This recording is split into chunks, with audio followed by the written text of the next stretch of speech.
Hey, ladies and gentlemen, welcome back to Speak. Specifically, we're in assignment number 15. We are getting closer and closer and closer and closer to the truth. Assignment number 15 has 4 parts. You are going to be reading, or I'm going to be reading with you. Riding Shotgun is number 1. Hall of Mirrors is number 2. Germination is number 3. And Baloney Exile is part 4. You know the deal. For assignment number 15, please make sure you are getting all of your vocabulary words defined, giving a sentence, answering the questions correctly, and of course, giving a really good open-ended paragraph response to any of those bullet open-ended questions at the end of the assignment, and giving details and examples from both your life and the book. And if you link them together, that'd be even better.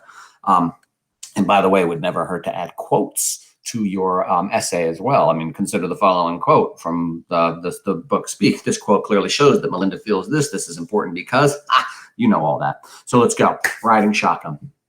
I am a good girl. I go to every single class for a week. It feels good to know what the teachers are talking about again. My parents get the news flash from the guidance counselor. They aren't sure how to react. Happy because I'm behaving, or angrier still that they have to be happy about such a minor thing as a kid who goes to class every day. The guidance counselor convinces them I need a reward, a chew toy or something. They settle on new clothes. I'm outgrowing everything I own. Shopping with my mother. Just shoot me and put me out of my misery. Anything but a shopping trip with mom. She hates shopping with me. At the mall, she stalks ahead, chin high, eyelids twitching because I won't try on the practical, stylish clothes she likes. Mother is the rock. I am the ocean. I have to pout and roll my eyes for hours until she finally wears down and crumbles into 1,000 grains of beach sand. Takes a lot of energy. I don't think I have it in me. Apparently, mom isn't up to the drag and wine mall gig either. When they announce I've earned new clothes, they add that I have to get them at Efforts so mom can use her discount. So Efforts or Efforts, that's where mom works. So she has to get her clothes from her mom's store. I'm supposed to take the bus after school and meet her at the store. In a way, I'm glad. Get in, buy, get out, like ripping off a Band-Aid. It seems like a good idea until I'm standing at the bus stop in front of school as a blizzard rips through the county. The wind chill must be 20 below, and I don't have a hat or mittens. I try keeping my back to the wind, but my rear end freezes. Facing it is impossible. The snow blows up under my eyelids and fills my ears. That's why I don't hear the car pull up next to me. When the horn blows, I nearly jump out of my skin. It's Mr. Freeman. Need a ride? Mr. Freeman's car shocks me. Now, first of all, ladies and gentlemen, 2 things to say about this. Mr. Freeman is so wrong to ask a student to get into his car and drive with her, whether it's a male or a female. You just don't do that, right? And 2, she shouldn't get into the car with him. I mean, does she know him? Does she trust him? Yes, but how much does she know him? How much can she trust him? So it's just not a good idea. I have to tell you, over the years, 20 years I've been teaching, I have had at least 20 kids ask me, hey, Kenny, can you give me a ride? And the answer is invariably no. I can't because you're a student. When you graduate, if you need a ride, I'll happily give you one. And they say, but I won't need a ride then. And I say, exactly. Mm-hmm. So she gets into the car with Mr. Freeman, let's say. Mr. Freeman's car shocks me. It is a blue Volvo, a safe Swedish box. I hadn't figured for an old VW bus. It is clean. I had visions of art supplies, posters, and rotting fruit everywhere. When I get in, classical music plays quietly. Will wonders never cease? He says dropping me off in the city is only a little out of his way. He'd love to meet my mother. My eyes widen in fear. Maybe not, he says. See, that's interesting. So obviously, if he's saying he'd love to meet his mother, there's nothing, I don't think there's anything nefarious or anything bad. He doesn't have any bad intentions or anything evil like that. But her eyes widen in fear when he says, meet your mother. And he says, maybe not. It's just interesting that he recognizes her fear and he reacts to it. I brush the melting snow from my head and hold my hands in front of the heating vent. He turns the fan up full blast. As I thaw, I count the mileage markers on the side of the road, keeping an eye out for interesting roadkill. We get a lot of dead deer in the suburbs. Sometimes poor people take the venison for their winter's meat, but most of the time the carcasses rot until their skin hangs like ribbons over their bones. We head west to the big city. You did a good job with that Cubist sketch, he says. I don't know what to say. We pass a dead dog. It doesn't have a collar. I'm seeing a lot of growth in your work. You're learning more than you know. Me. I don't know anything. My trees suck. Mr. Freeman puts on his turn signal, looks in the rearview mirror, pulls into the left lane, and passes a beer truck. Don't be so hard on yourself. Art is about making mistakes and learning from them. He pulls back into the right lane. I watch the beer truck fade into the snowstorm in the side mirror. Part of me thinks maybe he's driving a bit too fast, what with all the snow, but the car is heavy and doesn't slip. The snow that had caked on my socks melts into my sneakers. Me. All right, but you said we had to put emotion into our art. I don't know what that means. I don't know what I'm supposed to feel. My fingers fly up and cover my mouth. What am I doing? Wait a minute. Look at what she just did. And why does she take her fingers and cover her mouth? Well, what did she just do? She just spoke. And it wasn't even that she forced herself to do it. It happened. Why? Because she feels comfortable with this person. And why is that? Because he cares about her feelings and about her problems, because he wants to help her, because he's a good guy. Where doesn't she get that in her life? From anywhere else. None of her friends, her family, her parents, her ex-best friends, nobody. It's only Mr. Freeman. So maybe he can help her to talk a little bit, to get some of this out, or at least direct her into the right person to talk to. Mr. Freeman. Art without emotion is like chocolate cake without sugar. It makes you gag. He sticks his finger down his throat. The next time you work on your trees, don't think about trees. Think about love or hate or joy or rage. Whatever makes you feel something, makes your palms sweat or your toes curl. Focus on that feeling. When people don't express themselves, they die one piece at a time. You'd be shocked at how many adults are really dead inside, walking through their days with no idea who they are, just waiting for a heart attack or cancer or a Mack truck to come along and finish the job. It's the saddest thing I know.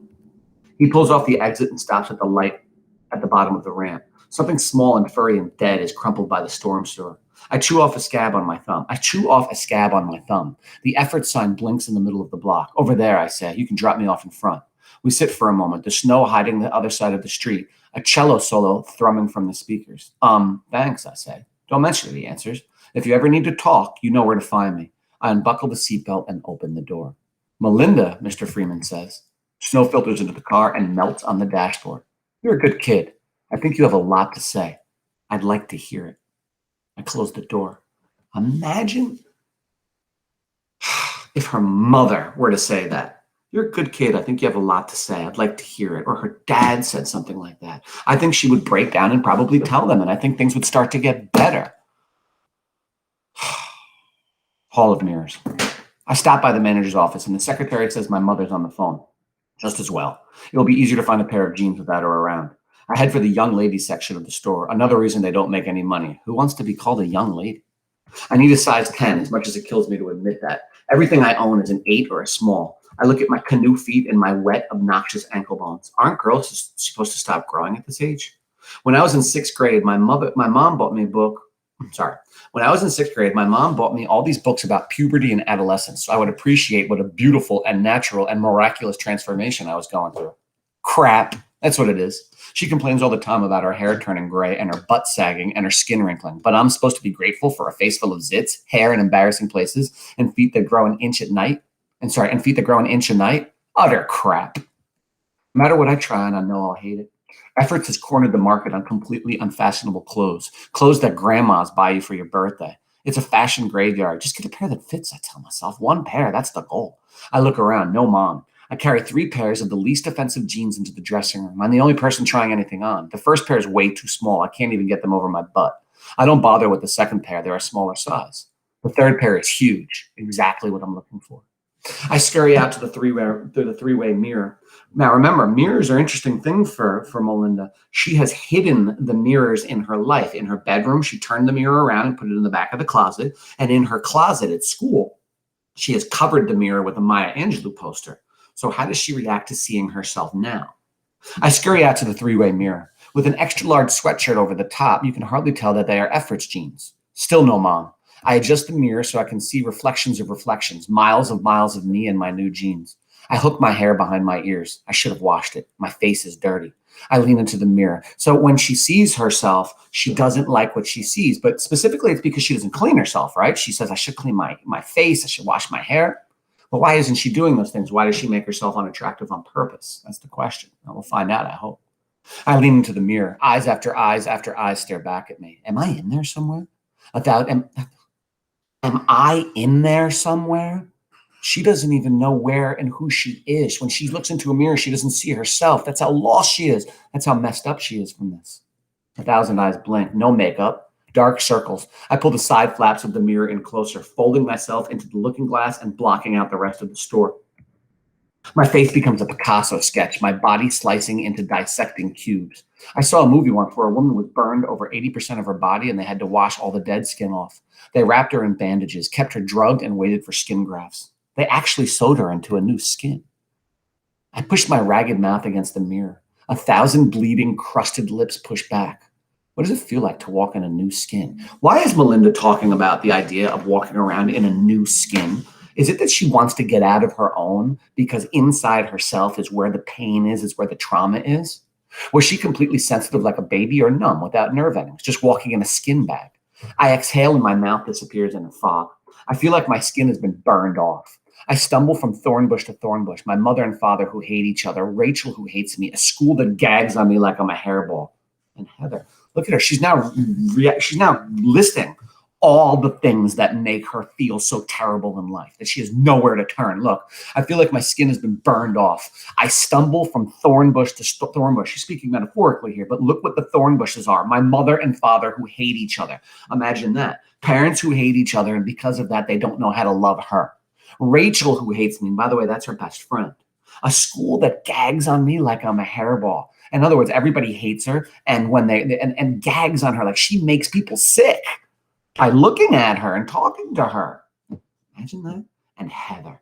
This is a girl that she wanted to be friends with, and the girl dissed her too. And the girl had no friends, and she still dissed her. I just need to hang on long enough for my new skin to graft. Mr. Freeman thinks I need to find my feelings. How can I not find them? They're chewing me alive like an infantation of thoughts, shame, mistakes. OMG. That's the quote of quotes right there. Listen, Mr. Freeman thinks I need to find my feelings. How can I not find them? They are chewing me alive like an infestation of thoughts, shame, and mistakes. So it's driving her crazy on the inside. She feels shame. She feels ashamed for what happened, and it's killing her on the inside. I squeeze my eyes shut. Jeans that fit. That's a good start. I have to stay away from the closet, go to all my classes. I will make myself normal. Forget the rest of it. Now, she says, I'm going to be normal by forgetting all this. Here's the question. Will she be able to forget this? The answer is no. It's killing her on the inside. She just said it. It's chewing her alive. It's chewing her alive like an infestation. Germination. We finished the plant unit in biology. Miss Keene drops 10-pound hints that the test will focus on seeds. A study. How seeds get planted. This is actually cool. Some plants split their seeds into the wind. Others make seeds yummy enough for birds to eat so they get pooped out on passing cars. Plants make way more seeds than they need because they know that life is not perfect and all the seeds won't make it. Kind of smart when you think about it. People used to do that too, have 12 or 15 kids because they figured some would die, some would turn out rotten, and a couple would be hardworking, honest farmers who knew how to plant seeds. What seeds need to germinate? Seeds are inefficient. If the seed is planted too deep, it doesn't warm up at the right time. Plant it too close to the surface and a crow eats it. Too much rain and the seed molds. Not enough rain and it never gets started. Even if it does manage to sprout, it can be choked by weeds, rooted up by a dog, mashed by a soccer ball, or asphyxiated by car exhaust. It's amazing anything survives. How plants grow quickly. Most plants grow fast and die young. People get 70 years. A bean plant gets 4 months, maybe 5. Once the itty bitty baby plant peeks out of the ground, it sprouts leaves so it can absorb more sun. Then it sleeps, eats, and sunbathes until it's ready to flower. A teenage plant. This is a bad time to be a rose or a zinnia or a marigold because people attack with scissors and cut off what's pretty. But plants are cool. If the rose is picked, the plant grows another one. It needs to bloom to produce more seeds. I'm going to ace this test. Bologna exile. My cafeteria strategy has changed since I have no friends in the known universe. First off, I don't go through the line for anything. To avoid that vulnerable moment of coming out into the lunchroom, that moment when every head lifts and evaluates friend, enemy, or loser. So I brown bag it. I had to write a note to my mother asking her to buy lunch bags, bologna, and little containers of applesauce. The note made her happy. She came home from the store with all kinds of junk food I could take. Maybe I should start talking to them. Maybe a little bit. But what if I say the wrong thing? Bologna girl. That's me. I try to read while eating alone, but the noise gets between my eyes and the page and I can't see through it. I observe. I pretend I'm a scientist on the outside looking in, the way Miss Keene describes her days watching rats get lost in mazes. The Marthas don't look lost. They sit in formation, a new girl in my old seat, a sophomore who just moved here from Oregon. Her clothes have a dangerously high percentage of polyester. She needs to get that taken care of. They nibble carrot sticks and olives, spread pate onto stone ground wheat crackers, and trade bites of goat cheese. Meg and Emily and Heather drink cranberry apricot juice. Too bad I can't buy stock in the juice company. I'm watching a trend in the making. Are they talking about me? They're certainly laughing enough. I chomp my sandwich and it barfs mustard onto my shirt. Maybe they're planning the next project. They could mail snowballs to the weather-deprived children in Texas. They could knit goat hair blankets for shorn sheep. I imagine what Heather might look like in 10 years after 2 children and 70 pounds. It helps a little. Rachel Rochelle takes a seat at the end of my table with Hannah, the exchange student from Egypt. Rachel Rochelle is now experimenting with Islam. She wears a scarf on her head and some brown and red gauzy harem pants. Her eyes are ringed with black eyeliner, thick as crayon. I think I see her looking at me, but I'm probably wrong. Hannah wears jeans and a Gap t-shirt. They eat hummus and pita and titter in French. There is a sprinkling of losers like me scattered among the happy teenagers, prunes in the oatmeal of school. The others have the social power to sit with other losers. I'm the only one sitting alone, under the glowing neon sign which reads, "Complete and total loser, not quite sane, stay away, do not feed." I go to the restroom to turn my shirt around so the mustard stain is hidden under my hair. Oh, poor Melinda. Everybody, have a great day. We will talk more about this tomorrow when we read assignment number 16. Have a great day. Thank you very much.